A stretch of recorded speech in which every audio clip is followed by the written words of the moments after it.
বিসমিল্লাহির রহমানির রহিম। আমি আমিনুল এহসান মোল্লা। আমি আপনাদের সম্মুখে স্বরচিত একটি কবিতা পাঠ করতে চাই। আমার কবিতার নাম এত অভিমানী কেন, এতটা পাষাণ হিয়া, এত অভিমানী কেন প্রিয়তমা? তোমার মৌনতা যেন শ্রাবণের মেঘলা আকাশ, যেখানে বৃষ্টির বেকুলতা আছে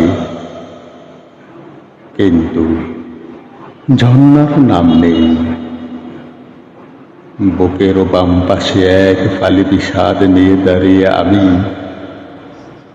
অথচ তোমার দুয়ারে আজ হাজার বছরের জমাট বড়।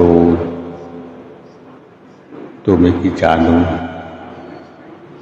তোমার ওই না বলা কথাগুলো যেন নীল পদ্মের আকাশ,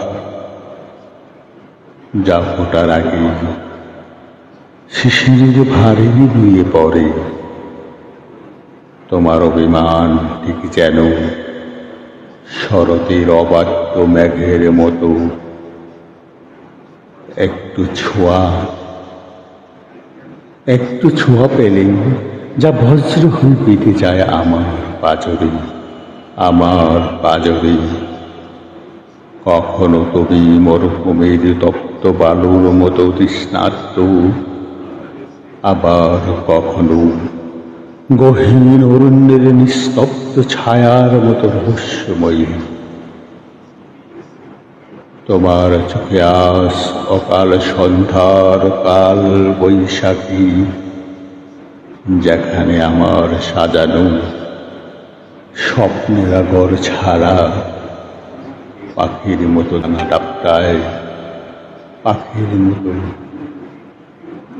ডানা চাপটায়।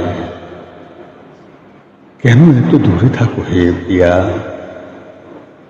যেন সাগরের ওপার থেকে আসা কোনো বিরহীবাসী, যার সুর পাওয়া যায় কিন্তু ছোঁয়া যায় না, কখনো ছোঁয়া যায় না। তোমার রাঙ্গা ঠোঁটের কোণে লুকিয়ে থাকা সেই কঠিন হাসি, যেন হেমন্তের জোড়া পাতা সুধীর প্রশ্বাস। ফিরে এসো হে প্রিয়তমা, ফিরে এসো। সব অভিমান ধুয়ে দিয়ে শরতের শুভ্র কাশফুল হয়ে তোমার ওই পাথুরে হৃদয় একটুখানি মায়ায় জল ছিটিয়ে দাও।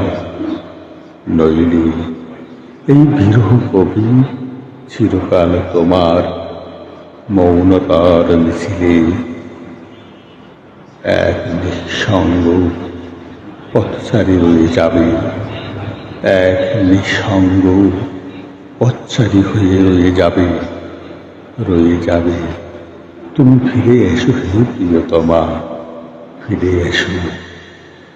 কেন এতটা পাষাণ হিয়া, কেন এত অভিমানী প্রিয়তমা, কেন এত অভিমানী প্রিয়তমা? ফিরে এসো